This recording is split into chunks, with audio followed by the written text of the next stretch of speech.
विंध्य के पहिल animation editing संस्थान एरिना एनिमेशन लोन लेके पढ़े के सुविधा 6 से 26 महीना में नौकरी अपना के पीछे पीछे। मध्य प्रदेश में कांग्रेस जो है अब एक्टिव मोड में देखा लगी। सबसे बड़ी बात कि अब 2023 चुनावी वर्ष होने के साथ साथ अब भाजपा के लगे सत्ता बचावे के जद्दोजहद ही तो कांग्रेस के लगे सत्ता में आवे के जद्दोजहद। पहले तो अपना का ये नए दायित्व खातिर बहुत बहुत बधाई शुभकामनाएं। जो जिम्मेदारी मुझे दी गई है उसका मैं अच्छी तरीके से कर्मठता से निर्वहन करूंगा। चुनौती का लागत थी कांग्रेस पार्टी में, या अपना का पहले ये बताइए कि कांटों भरा ताज मिला है या फूलों भरा ताज मिला है? का लागत ताज से बड़ा दायित्व मानता हूँ। ये आप पत्रकारिता करते हो, आपको एक सम्मान मिलता है और हम वो सम्मान ताकत से या धन से छुड़ा लें आपसे तो आपको कैसा लगेगा? इस तरीके से वो सरकार गिराएगी, उसके खिलाफ भी पर्याप्त जनाब। यहाँ एक सशक्त मंत्री रहे 15 साल। क्या रीवा में कोई एक ऐसा वार्ड है जिसको हम पूर्ण विकसित कह सकते हैं कि अगर मैं आपका पर्स चुरा लेता हूँ तो आप मेरे खिलाफ FIR लिखाओगे? सरकार सबको नौकरी नहीं दे सकती, भर गए वो पद नहीं है। या कांग्रेस जो है महतारी लड़का और पिता पुत्र की पार्टी है, बाकी हमें कार्यकर्ता से मतलब नहीं है। बहुत उन नेताओं को 100% मालूम रहता है, उनको 100% इस बात की जानकारी रहती है कि किसको हमें चुनाव लड़ना है कि नहीं लड़ना। मध्य प्रदेश में कांग्रेस जो है अब एक्टिव मोड में देखा लगी। और कांग्रेस लगातार, चाहे राष्ट्रीय स्तर की बात की जाए तो भारत जोड़ो यात्रा के माध्यम से, और यदि प्रादेशिक स्तर की बात की जाए तो लगातार जो है संगठन का मजबूत करे के जद्दोजहद कर रही है। सबसे बड़ी बात कि अब 2023 चुनावी वर्ष होने के साथ साथ अब भाजपा के लगे सत्ता बचावे के जद्दोजहद ही तो कांग्रेस के लगे सत्ता में आवे के जद्दोजहद ही। यह दौरान जो है एक बड़ा फेरबदल भा है और बड़ी जिम्मेदारी जो है विंध्य के रीवा में दीन गई ही। हमारे साथ जो है यह मुद्दा में बात करे खातिर इंजीनियर राजेंद्र शर्मा है, जिनका कांग्रेस पार्टी के ग्रामीण जिला अध्यक्ष बनावा गया है। पहले तो अपना का ये नए दायित्व खातिर बहुत बहुत बधाई शुभकामनाएं। चलिए, धन्यवाद आपकी शुभकामनाओं के लिए।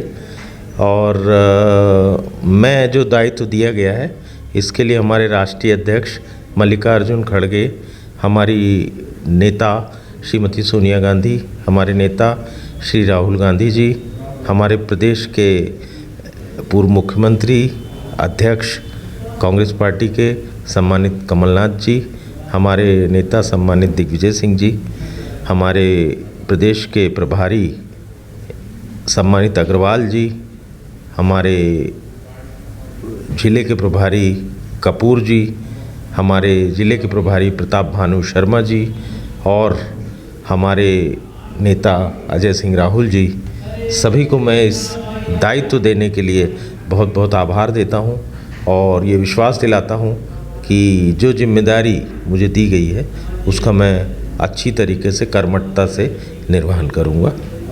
निश्चित तौर पर बड़ी लंबी फहरिस्त थी जो का अपना गिनाइन शायद एक आध जने छूट गए हैं, वहू में चर्चा हम करब। कहे कि हर केहू के नाम शायद अपना कहे लेप संभव न हो या फिर कोनो वजह से ना लिहिन हो, वहू के बारे में हम चर्चा करब।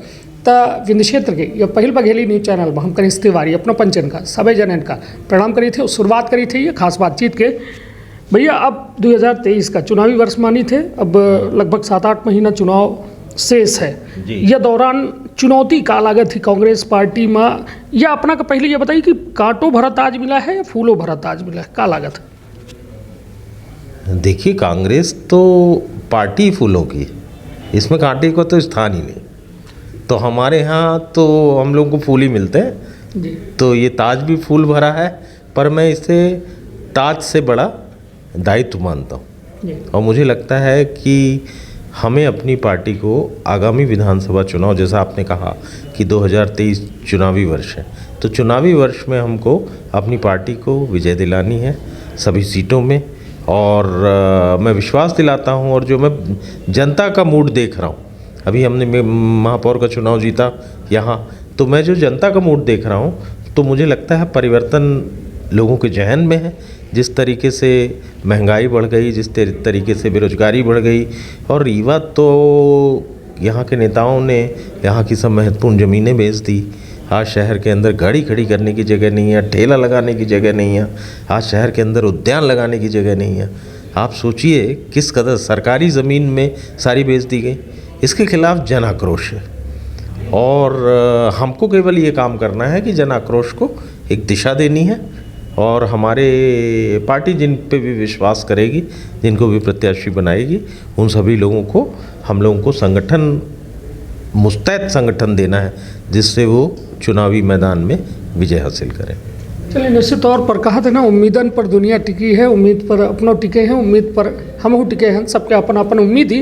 और निश्चित तौर पर एक कॉन्फिडेंस है अपना के अंदर कि हम बेहतर करब और बेहतर जनता के आक्रोश का वोट में तब्दील करब। अब यह तो आवे वाला वक्त बताई कि वो तब्दील हो पावत है कि नहीं।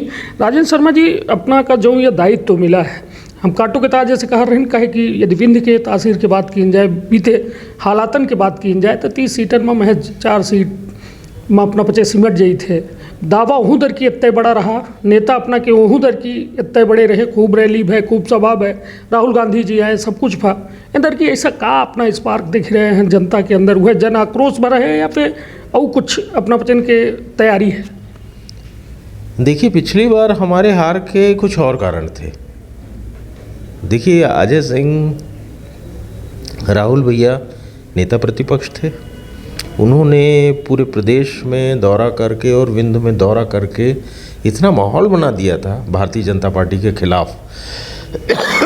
तो एक भारतीय जनता पार्टी की जो मशीनरी थी उसकी निगाह में विंध्य था और उस मशीनरी के जरिए यहाँ कांग्रेस हर सीट पे हारी नहीं गई, यहाँ सीटों पे कांग्रेस को हराया भी गया। मशीनरी का थोका अपना खोली तब समझ में आवे कि मशीनरी में बहुत चीज़ें होती हैं कि सरकारी नौकरशाही आवत थी, ओहिन में बहुत सारी चीज EVM आवत थी। तो अपना कौने मशीनरी के ज़्यादा जोर दे रहे हैं? देखिए, सब मशीनरी, अच्छा, सब कुछ यूज हुआ, सब कुछ यूज़ हुआ। आप अगर चुरहट विधानसभा से ही मैं बात करता हूँ, अगर आप चुरहट विधानसभा में आप देख लीजिए कि शासकीय स्कीमों का पैसा किस तरीके से लोगों की जेबों में गया, किस तरीके से एक एक घर तोड़ा गया। तो भारी प्रयास किया गया यहाँ विंध्य में कांग्रेस को हराने के लिए, क्योंकि उनके दिमाग में था कि विंध्य से जो कांग्रेस अगर जीत गई तो सरकार पावरफुल तरीके से यहाँ प्रदेश में बन जाएगी। और वो जो जन आक्रोश था वो ज़बरदस्ती की जो हार विंध्य में कराई गई और जिस तरीके से हमारी निर्वाचित सरकार को जिस तरीके से खरीद के विधायकों को और जिस तरीके से सरकार गिराई गई, वो उनका तरीके का जन आक्रोश है। जो व्यवस्थागत समस्याएं हैं, जो महंगाई की समस्या है, जो बेरोजगारी की समस्या है, वो समस्या तो है ही। समस्या इस बात की है कि जब आप कोई पद जीतते हो, पदक जीतते हो, आप अपने खेल में कोई पदक जीतते हो या आप पत्रकारिता करते हो, आपको एक सम्मान मिलता है और हम वो सम्मान ताकत से या धन से छुड़ा लें आपसे, तो आपको कैसा लगेगा? ठीक उसी तरीके से जनता ने अपनी सरकार बनाई थी लोकतंत्र में और जिस तरीके से वो सरकार गिराई गई उसके खिलाफ भी पर्याप्त जन आक्रोश है। मतलब एक फ़ायदा मिली अपना का लागत? बिल्कुल मिलेगा, क्योंकि जनता अब ये सोच चुकी है कि पैसे के दम पे अगर तुम हमको और हमारा जनादेश खरीदोगे तो देखते हैं तुम कितना खरीदोगे, तुम्हारी जेब में कितनी ताकत है, इतनी सीटें कांग्रेस को देगी कि ये खरीद नहीं पाएंगे। तो कॉन्फिडेंस बोल रहा है अपना कि ओवर कॉन्फिडेंस पे कहे कि ये सारी चीज़ ऑन द रिकॉर्ड रही और चुनाव के बाद हम अपना से यह मुद्दा में बात करब, कहे कि ज़रूरत हम अपना से पिछली बे यहीं से कर रहे हैं, पिछले बे के जिक्र यहीं से कर रहे हैं, कहे कि पूरा चुनावी कवरेज हो चाहे जा हो, संगठन के रूप में अपना का एक बड़ा दायित्व मिला है और निश्चित तौर पर यह दायित्व ऐसे चुनावी वर्ष में दिन गया है कि अपने संगठन का एकजुट कर पाए। का लागत है बिखरी है कांग्रेस विंध्य में? नहीं, रीवा जिले में कांग्रेस में कोई बिखराव नहीं है। देखिए, आप ऐसे समझिए कि हमने महापौर का चुनाव लड़ा जी, पूरे जिले भर के नेता हमारे साथ थे। हमने एक कोऑर्डिनेशन कमेटी बनाई, उसमें हमारे चाहे सांसद जी हों, राजमणि पटेल जी हों, चाहे लोकसभा प्रत्याशी हों, चाहे हमारे मिश्र सीनियर नेता राजेंद्र मिश्रा जैसे नेता हों और चाहे डॉक्टर मुजीब साहब जैसे नेता हों, चाहे प्रहलाद सिंह जी जैसे नेता हों, सबका हमको सहयोग मिला, सबने जनसंपर्क किया। और आपको तो हद मैं ये बताऊं कि जो सांसद रह चुका है उसने एक वार्ड का प्रभार लिया। 45 वार्ड में हमारे एक एक दो दो वार्ड के प्रभार में वो लोग बैठे थे जो लोकसभा सदस्य लोकसभा का चुनाव लड़ते। जो हमारे पूर्व सांसद थे देवराज पटेल वगैरह, सबने लिया और इस तरीके से हमने जीत हासिल की। अगर हमारे में बिखराव होता तो हम एकत्रित नहीं होते, कतई एकत्रित नहीं होते। और अब संगठन की जिम्मेदारी हमको है और मेरे पास तो केवल संगठन चलाने के लिए एक ही तरीका है। हमारा संगठन बना हुआ है, हमारे पूर्व अध्यक्ष भगत शुक्ला जी थे, हमारे पूर्व अध्यक्ष शहर अध्यक्ष मंगू थे, तो इन लोगों ने संगठन बनाने में कोई कसर नहीं छोड़ी। हमारे बूथ लेवल तक की कमेटी बनी हुई है। हमको तो केवल एक काम करना है कि संवाद स्थापित करना है और लोगों को सम्मान देना है। मतलब संवादहीनता है अभी, तो संवाद स्थापित कर, संवाद चल रहा है। संवाद चल रहा है, संवाद को और गहराई तक ले जाना है। संवाद अगर कार्यकर्ता से हो रहा है और उसको सम्मान मिल रहा है तो कोई कारण नहीं है, हमारे उसके बीच में कोई भेड़ का झगड़ा तो है नहीं, तो वो हमसे क्यों नाराज़ होगा। उसकी एक्सपेक्टेशन हमसे कुछ नहीं है, उसको हमसे क्या उम्मीद है। हम एक मीटिंग कर लेते हैं, वो त्योथर से 200 रुपये किराया लगा के बेचारा आता है यहाँ, किस उम्मीद में आता है। उसको अच्छी तरीके से मालूम है कि सबको विधानसभा टिकट नहीं मिलनी, सबको पद नहीं मिलना, पर वो मैदान में है। और आप देखिए कि 20 साल हो गए भारतीय जनता पार्टी को मध्य प्रदेश में शासन करते हुए, और रीवा जिले के कार्यकर्ताओं में पलायन नहीं है। हमारे कार्यकर्ता ने कांग्रेस नहीं छोड़ी, हमारा कांग्रेस का कुनबा बड़ा है, हमारा कांग्रेस का कुनबा घटा नहीं है। निश्चित तौर पर राजेंद्र शर्मा जी के द्वारा साफ तौर में एक बड़ी बात कही गई कि अभी जो एक चुनाव था और नगर निगम और त्रिस्तरीय पंचायत चुनाव, ये दोनों सत्ता के सेमीफाइनल के रूप में देखे जा रहे हैं कि ये एक सेमीफाइनल है, में जेकर प्रदर्शन जैसा हुई वह हिसाब से कहीं ना कहीं जनता के रुख समझे में मदद मिली और रुख कांग्रेस के पक्ष में आवा। और 32 साल के लगभग सूखा कांग्रेस 23 साल के सूखा जो है ख़त्म भा या रीवा में बतौर महापौर प्रत्याशी के जीत के बाद। अब सवाल हमारा अपना से यह है कि अपना रीवा विधानसभा में लगातार सक्रिय रही थे, विधानसभा के एक प्रबल दावेदारों हैं कांग्रेस से। अब दोहरी जिम्मेदारी है कि एक तो अपन खुद के तैयारी करे के है, फिर संगठनों के तैयारी करे के है। तो का लागत है कि एक तो टिकट का लेके बहुत जने कहा था कि अब जेका अध्यक्ष बनाए देंगे वो टिकट ना दी जाए, ऐसा लगा था कुछ ऐसा कुछ है कांग्रेस के। मुझे लगता है देखिए कि ये टिकट की एक अलग प्रत्याशी चयन की प्रक्रिया होती है कांग्रेस में। उस प्रक्रिया के तहत जिसको भी उचित समझा जाएगा उसको टिकट दिया जाएगा। और मुझे नहीं लगता कि किसी का अध्यक्ष होना या ना होना इसमें कोई बाधा बनेगी या कोई उसका हमको प्लस मिलेगा। ये एक अलग जिम्मेदारी है, वो एक अलग जिम्मेदारी है। और रह गई शहर में रीवा विधानसभा के चुनाव में, तो हम आपको ये बताएं कि रीवा विधानसभा में कांग्रेस जीत हासिल करेगी। ये तो सेमीफाइनल था जो हमने आपको जीत दिया महापौर वाला, और फाइनल और अधिक वोटों से जीतेंगे हम आपको आश्वस्त करते हैं। आज हमारे बाबा भाई मेयर हैं तो क्या ज़रूरत है हमारी शहर में। बाबा करेंगे काम, बाबा कांग्रेस को मजबूत कर रहे हैं, जन जन के बीच में जा रहे हैं, उनकी समस्याओं को हल कर रहे हैं। नहीं तो मतलब महापौर को ही विधानसभा टिकट दिया जाएगा रीवा से, ऐसा भी है क्या? ये मेरा कहने का मतलब नहीं है कि उनको दिया जाएगा या मुझे दिया जाएगा या किसी को नहीं दिया जाएगा। मेरा सिंपल ये कहना है कि वो आदमी को टिकट मिलेगा जिसको पार्टी उचित समझेगी। पर आज हमारे पास शहर में महापौर है। तो आप दावेदारी कर रहे हैं रीवा विधानसभा में उम्मीदवारी की? जब समय आएगा तो अगर पूछा जाएगा कि आप लड़ना चाहते हैं तो मैं कहूँगा कि हाँ मैं लड़ना चाहता हूँ।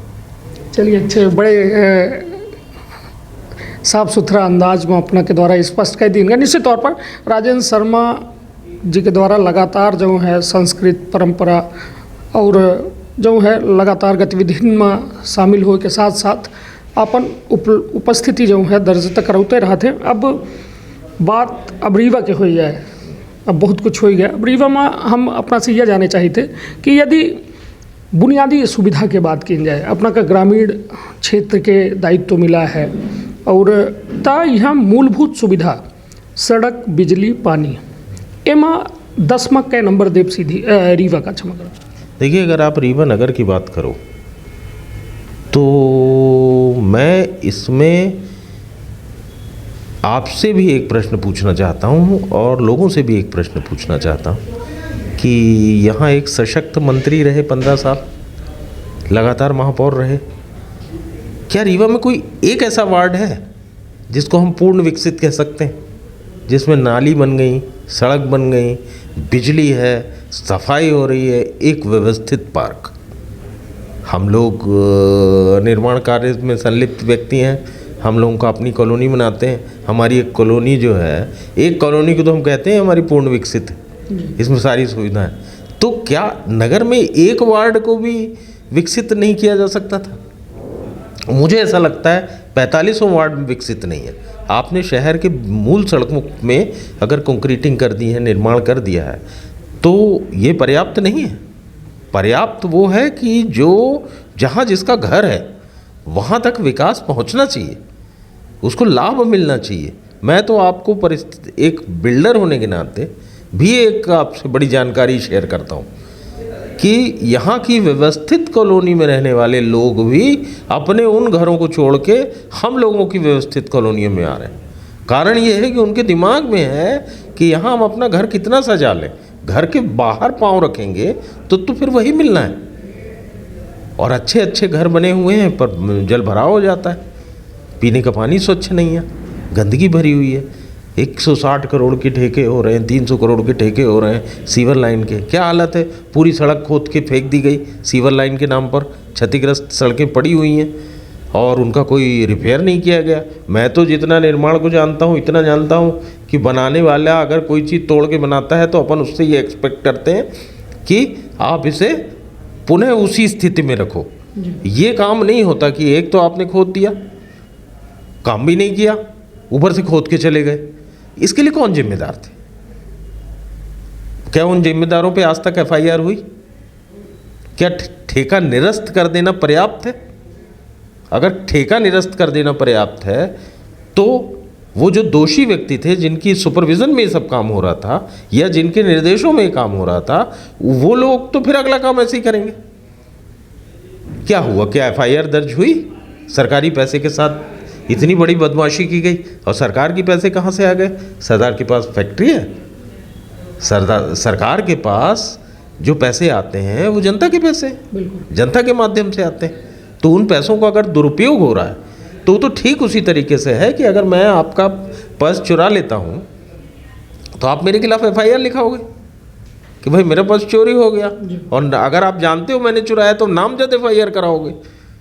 तो क्या इसमें कल्प्रिट्स के नामजद FIR हो रही है? नहीं हो रही। रह गई बात शहर के बाहर ग्रामीण क्षेत्र की।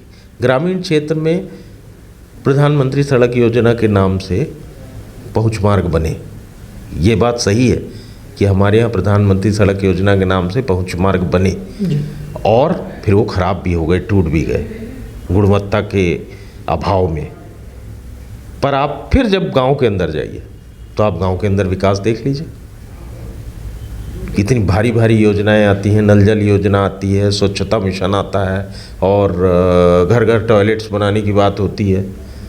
तो कहाँ तक ये योजनाएं सफल हैं? इनमें पैसा खर्च कर देना पर्याप्त नहीं है। इन योजनाओं का ज़मीनी स्वरूप क्या है, ये इम्पोर्टेंट है। तो मुझे ऐसा लगता है कि अभी हम विकास से बहुत दूर हैं। नंबर तो छोड़िए, नंबर तो उसको मिलते हैं जो पास हो जाता है, यहाँ तो पास ही नहीं होना है। तो फेल वाला भी तो कुछ आकलन, क्योंकि परीक्षा के बिना परिणाम से तो लगभग 10 में कितना नंबर देना चाहेंगे आप ग्रामीण क्षेत्रों में सड़क, बिजली, पानी को लेकर? ग्रामीण सड़क में 10 में मैं 3 नंबर देना चाहूँगा और शहर में तो 2 ही देना चाहूँगा। चलिए, तो कुल मिला के अपना समझ सके थे कि पूर्णांक यदि 10 है और 2 नंबर या 3 नंबर मिल रहा है तो पूरी तरह से फेल है। और अपना के कहब है या अपना के सीधा सीधा आरोपों है कि जो योजना लाई गई वो का ज़मीन पर वह तौर से नहीं उतारी गई जो में जनता का मिले चाहिए। अब जनता जो है जो प्राप्त है वो इनका पर्याप्त मान रही है और यह हाल है पूरे विंध्य के। अब अपना जनाक्रोश मान रहे हैं, वो का अपना फ़ायदा। अब एक और मुद्दा यह है रीवा से संबंधित कि स्वास्थ्य, शिक्षा, रोजगार एम अपना कितना नंबर देव 10 में रीवा का पूरे रीवा का, ग्रामीण शहरी दोनों में? देखिए, पहली बात मैं शिक्षा की करता हूँ।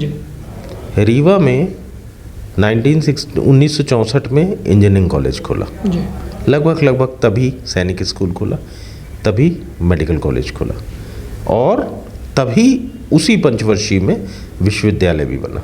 यहाँ एग्रीकल्चर कॉलेज भी उसी समय बना। Martand school, government school, girls degree college, science college, TRS college, ये सब यहाँ हमारे पैदा होने के टाइम से हमको लगता है कि ये सब थे, ये सारी संस्थाएं यहाँ थी। इसके बाद मुझे आप बताइए कि रीवा के अंदर एक भी कॉलेज क्या बना? जनसंख्या बढ़ी, इसके आंकड़े उपलब्ध हैं कि कभी आज इस देश की जनसंख्या 141 करोड़ है। रीवा में आज की तारीख में करीब 17-18 लाख मतदाता हैं, मतलब जनसंख्या यहाँ की भी 25-30 लाख हो गई। आप ऐसी स्थिति में क्या जो सन 64 के संसाधन थे वो पर्याप्त हैं? इंजीनियरिंग कॉलेज में, मेडिकल कॉलेजेस में क्या सीटों का इजाफा हुआ? हमारे यहाँ एक आप बताइए कि एक स्तरीय स्कूल है, मॉडल स्कूल रीवा कभी हुआ करता था, हम उसके स्टूडेंट हैं। इंजीनियरिंग कॉलेज रीवा हुआ करता था, हम उसके छात्र रहे। और हमारे इंजीनियरिंग कॉलेज, सैनिक स्कूल, इन जगहों से निकले लोग बहुत उच्च पदों पे हैं और देश की सेवा कर रहे हैं, प्रदेश की सेवा कर रहे हैं, विंध्य की सेवा कर रहे हैं। क्या इसके बाद एक भी संस्था बनाई गई? नहीं बनाई गई तो क्यों नहीं बनाई गई? आपका ध्यान शिक्षा की ओर क्यों नहीं है? आखिर ये बच्चे कहाँ जा रहे हैं? जब मैं इंजीनियरिंग कॉलेज रीवा में पढ़ता था तो मेरी 320 रुपये फीस थी और मुझे नेशनल स्कॉलरशिप मिलती थी 1200 रुपये, तो मैंने फ्री में इंजीनियरिंग की।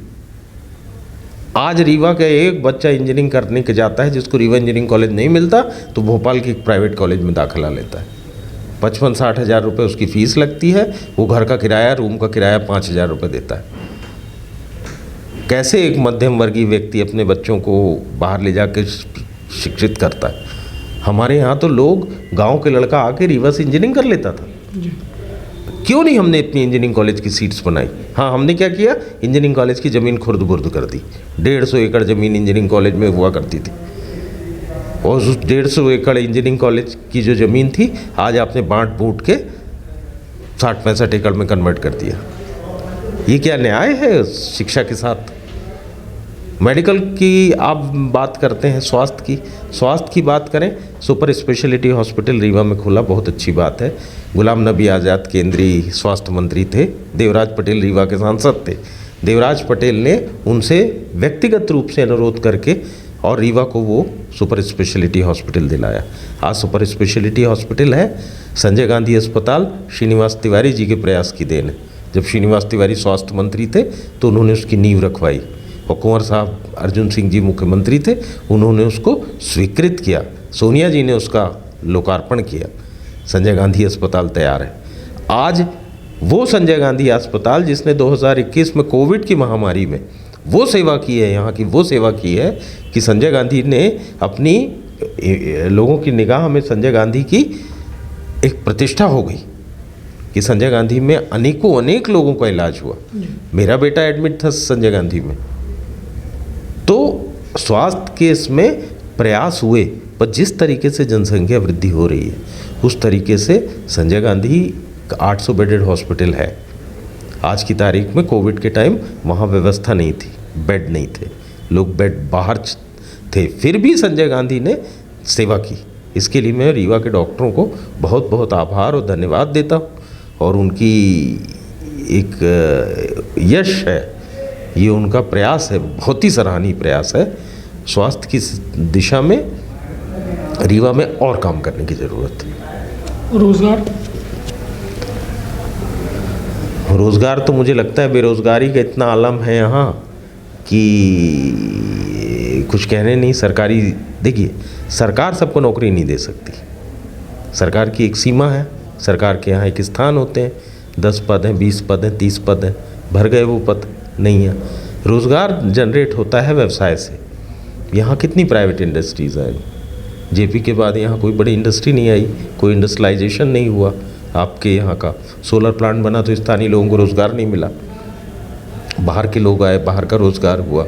रोज़गार की व्यवस्था तो बहुत ही ख़राब है यहाँ, रोज़गार की स्थिति। स्वयं के रोज़गार के लिए कोई प्रयास नहीं है, कोई इंसेंटिव नहीं है। लोग कैसे करें? अगर कोई अपना, एक उदाहरण मैं देता हूँ, आपका बच्चा आईटी से इंजीनियरिंग करता है, कंप्यूटर से इंजीनियरिंग करता है, क्या कर सकता है यहाँ? अगर वो बेंगलोर ना जाए, पूना ना जाए, इंदौर ना जाए, तो वो यहाँ क्या कर सकता है? वेबसाइट बना सकता है केवल। और कितनी वेबसाइट बनाएगा? तो आज की तारीख में एक क्वालिफाइड लड़के के लिए यहाँ क्या रोज़गार है? अगर वो मैकेनिकल इंजीनियर है, क्या करेगा यहाँ? आप बताइए, कौन सी फैक्ट्री है जहाँ वो नौकरी कर लेगा? यहाँ से वो भाग के बाहर जाता है। ये शहर, ये हमारे रीवा से बुद्धि का पलायन भी हो रहा है। आज की तारीख में छोटे परिवार हैं, एक लड़का एक लड़की, बस लड़की की शादी हो गई, लड़का जाके बेंगलोर में नौकरी कर लिया। अब माता पिता क्या करें? माता पिता मजबूर हैं कि अपने बुढ़ापे में उसके पास चले गए। एक पढ़ा लिखा परिवार का पलायन हो गया यहाँ से। तो हमारे यहाँ ये सब बड़ी विभीषिका हैं। इन सब पे ज़मीनी स्तर पे काम करने की ज़रूरत है। तो 10 नंबर में स्वास्थ्य को कितना नंबर? स्वास्थ्य सेवाओं को मैं मान के चलता हूँ कि सरकार के मध्य जो स्वास्थ्य सेवाएं होती हैं उसमें मैं मानता हूँ कि 5 नंबर, इनको 6 नंबर मिलने चाहिए, 5 नंबर। चलिए कुल मिला के पास हो गए अपना के, अपना के काफ़ी जचाई में पास हो गए। हाँ, स्वास्थ्य में मानता हूँ, शिक्षा में काम हुआ है। जी, शिक्षा में, शिक्षा में तो मैं 2 नंबर भी नहीं देना चाहता। रोजगार, रोजगार में भी 3 नंबर, 2 नंबर से ज़्यादा नहीं दे सकता।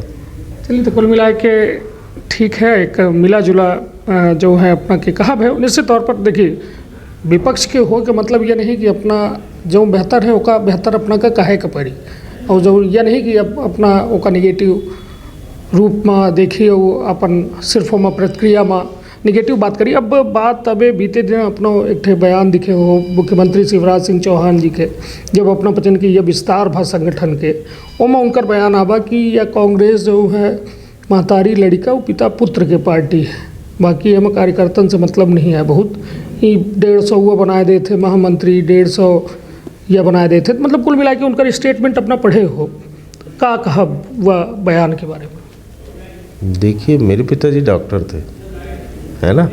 आज मुझे पद मिला ना, मुझे विधानसभा मिली ना। अजय मिश्रा बाबा के पिताजी डायरेक्टर एग्रीकल्चर थे, इनको मिला ना पद, मिला। आज ये मेयर है ना। तो कहाँ ये परिवार की पार्टी?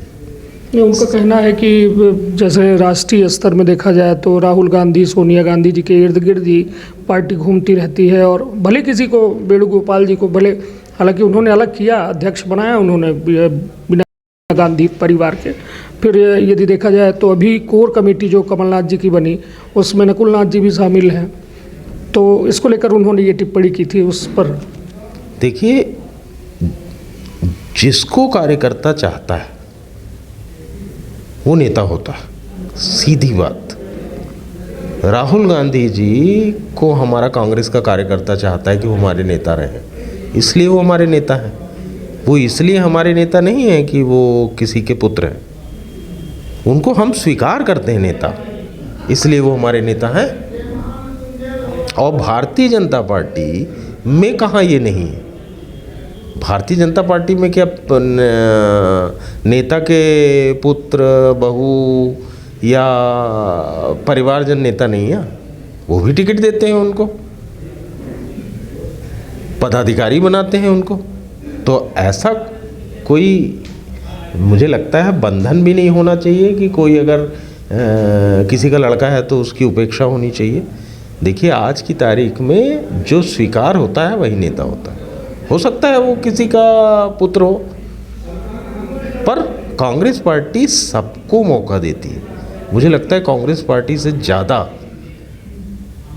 समावेशी पार्टी कोई नहीं हो सकती इस देश में, जिसमें ये भेद ही नहीं है कि आप हिंदू हो, आप मुस्लिम हो, आप सिख हो, आप ईसाई हो, आप अगड़े हो, आप पिछड़े हो, आप हरिजन हो, आप आदिवासी हो, आप रईस हो या आप साधारण आदमी हो। कांग्रेस ने तो समावेशी राजनीति की। चलिए तो यह एक बढ़िया अपना के पक्ष है कि कांग्रेस में जो या चल रहा है तो जेका कार्यकर्ता स्वीकार कर रहा है तो वह चाहे लड़का हो, चाहे बाप हो, चाहे जे हो, पारिवारिक सदस्य हो, उन्हों को मौका मिलता है। अब बात अपना से एक सर्वे के बड़ा जिक्र होते कमलनाथ जी के टिकटन का लेके कि इधर की जो है पूरे मध्य प्रदेश में हम तगड़ा सर्वे कराओ, एक सर्वे हो गया, 2 सर्वे हो गया, 3 सर्वे हो गया। आखिर यह सर्वे पॉलिटिक्स का आया है, एक के बारे में थोड़ा हम अपना से जाने चाहते ये एक ज़रूरत कहाँ से, मतलब अपने लोगन पर भरोसा नहीं रहेगा या फिर सर्वे या कोनो गुपचुप कंपनी के माध्यम से करावा जा अलग है।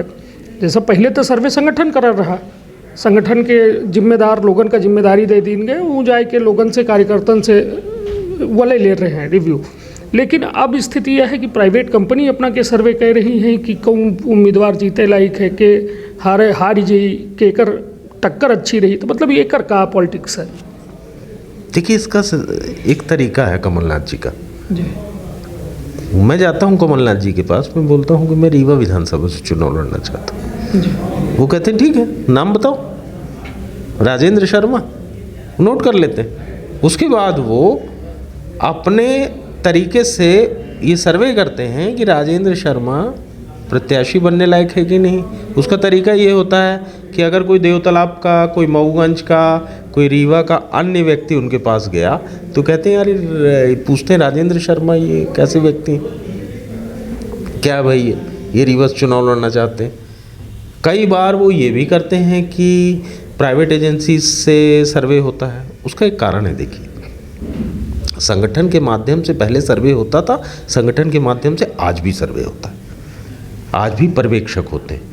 पर देखिए अब जनसंख्या बहुत है, आपका प्रतिनिधित्व तो उतने लोगों से आप पार्टी के जरिए, पार्टी के पदाधिकारियों के जरिए जानकारी नहीं ले सकते। पहले का समय ऐसा था कि गांव में 2 मुखिया हुआ करते थे, अगर आपने उनकी मंशा जान ली तो आपने गांव की मंशा जान ली। पहले ये होता था कि संयुक्त परिवार होते थे, एक व्यक्ति की मंशा अगर आपने जान ली तो उस परिवार की मंशा जान ली।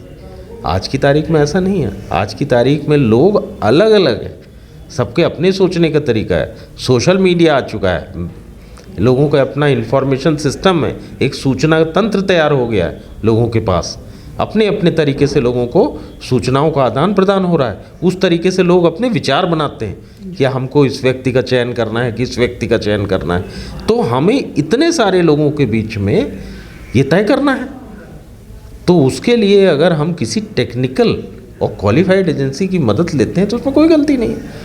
आपका जो मीडिया है वो भी चुनाव की फोरकास्ट करता है, भविष्यवाणी करता है। वो क्या कहते हैं, कौन सा पोल होता है ना, वो एग्जिट पोल है ना, एग्जिट पोल आता है। तो एग्जिट पोल आप कैसे करते हैं?